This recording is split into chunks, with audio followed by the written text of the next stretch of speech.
Caso número 073110-EP, caso Lacocha. Antecedentes. Lacocha es el caso relacionado con el asesinato de Marco Antonio Oliva, de 21 años de edad, cometido el 9 de mayo del 2010, quien apareció colgado de un poste en la plaza central de Sumbawa, ahorcado con su propio cinturón.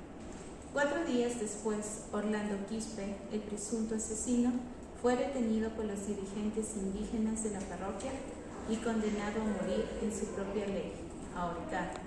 Sin embargo, ante el rechazo de la opinión pública, los dirigentes indígenas le cambiaron la pena de muerte, y al igual que sus 4 presuntos cómplices, todos de la comunidad Huantopolo, fueron llevados a la comuna Lacocha y castigados de acuerdo a la denominada justicia indígena, con abuelada, ortiga, látigo y esfuerzos físicos, además del pago de $5,000. Esto desató una polémica entre el presidente de la República, economista Rafael Correa, y el resto del Estado con el sector indígena del Ecuador. Las autoridades estatales sostenían que el autor de un asesinato debe ser castigado con cárcel, mientras que los indígenas alegaban que ellos tienen su propia ley. La Corte Constitucional resolvió nuevas normas de aplicación obligatoria a partir de este caso, donde las autoridades indígenas, administrativas y jurisdiccionales se estipuló que la justicia indígena solo se aplicaría a casos internos, mientras que los delitos contra la vida, así se cometen en las comunidades, serán tramitados por la justicia penal ordinaria. Identificar quién es la autoridad entre las comunidades, comunas, pueblos y nacionalidades del Ecuador lo encontramos en el artículo 8 de la codificación de la Ley de Organización y Régimen de Comunas, codificada en el 2004, del que se deriva que la autoridad indígena es aquella que es nombrada por la comunidad indígena para conformar el órgano oficial representativo que es el CAMECA. Desde un enfoque o análisis formalista del derecho positivo, es decir, desde una lectura literal del texto sin articulaciones con el conjunto de la ley, peor de la Constitución. Sería suficiente identificar la ley que contiene la norma habilitante para visualizar quién es la autoridad indígena. Entre los estudios especializados practicados dentro de la presente causa, encontramos que el concepto de autoridad indígena dentro del proceso de justicia indígena es más amplio que el determinado en el referido artículo 8 de la ley.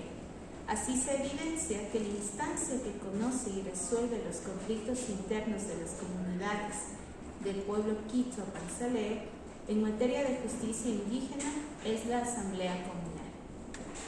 En la justicia indígena, el proceso de investigación y juzgamiento se inicia a pedido directo de los afectados, que lo realizan a las personas de la comunidad con mayor nivel de autoridad, respeto y edad, y que luego las partes que intervienen en el proceso se someten a los principales procedimientos y resoluciones que se adopten en la Asamblea Comunal. Las tradiciones formadas de representación comunitaria, como el presidente del Cabildo, dirigentes comunitarios, exdirigentes del Cabildo y los ancianos o mayores en el proceso de administración de justicia indígena, actúan como facilitadores del proceso y no tienen niveles de decisión individual en razón a su cargo o estatus comunitario. La decisión del caso, conforme se documenta en los estudios y consta en el expediente debidamente demostrado, y este fue el resultado de la deliberación colectiva, luego de largos debates en los que participaron sin ninguna distinción los miembros de la comunidad, por lo que las decisiones no pueden ser atribuidas a personas u autoridades en particular, o a la convicción de una autoridad específica, de un juez o una persona en concreto. El proceso sobre el procedimiento que reiterada y tradicionalmente aplica el pueblo quichua panzaleo para resolver casos de conflictos internos brinda una explicación razonable para identificar la estructura de la autoridad, las normas y procedimientos de la justicia propia de un pueblo indígena de la Sierra Ecuatoriana. La justicia indígena es esencialmente conciliatoria y reparativa, teniendo en la noción de prestigio el principio del ordenador de las conductas y de la convivencia comunitaria.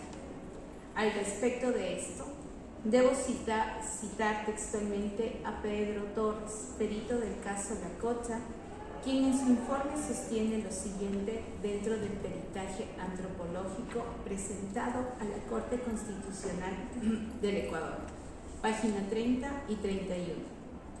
El perito afirma: frente a un desfase en la armonía de la comunidad, no se recurre a prácticas punitivas, sino que toda la comunidad coadyuva para que de esta forma la existencia o el ser humano ha salido de este equilibrio y armonía vuelva a ellos. Así, la comunidad es el pilar esencial de toda estructurada y organizada de la vida, que no se refiere simplemente a la cohesión social, sino que a una estructura y percepción de la vida que va más allá que los seres humanos. En base a lo citado, y por otro lado, con respecto al procedimiento que sigue para la resolución de conflictos dentro de esta comunidad, debo manifestar que en modo general existen varios movimientos que según el primero consiste en la demanda o denuncia, conocida como Huitichana, que se realiza ya sea con el presidente del Cabildo directamente a la Asamblea General, dependiendo de la gravedad del asunto. Esta solicitud consiste en el requerimiento de intervención y resolución del conflicto y constituye la única vía para la realización de un proceso. Con la denuncia se configura un presupuesto básico insustentable en la justicia indígena, la obligación de someterse y aceptar lo que se resuelve, así como respetar y cumplir las medidas que se adopte en la comunidad. El proceso se inicia con la convocatoria a una asamblea general en donde se da a conocer públicamente los hechos y detalles del caso.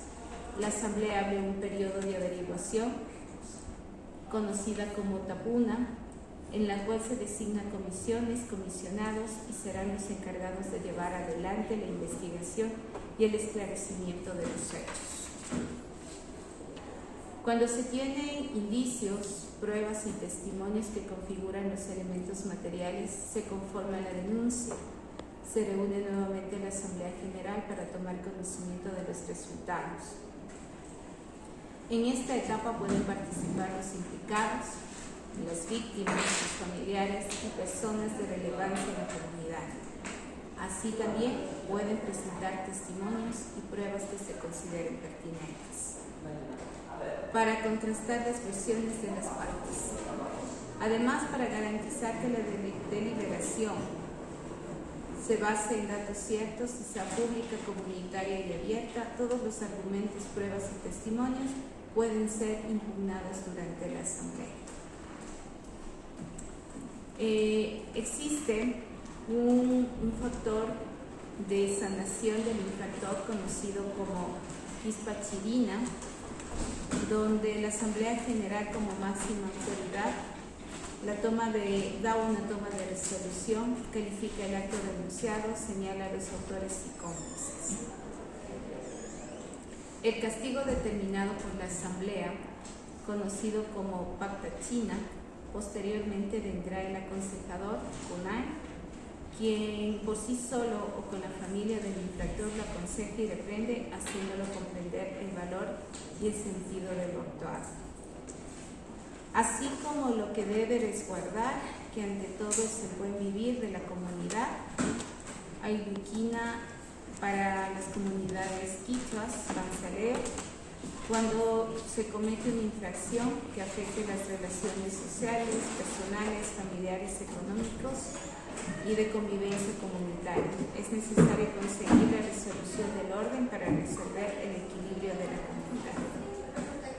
Para ello, consideran necesario efectuar la purificación del infractor y su reconexión con la naturaleza, Pachamama, aplicando sanciones, reprimendas o consejos por un alto contenido simbólico.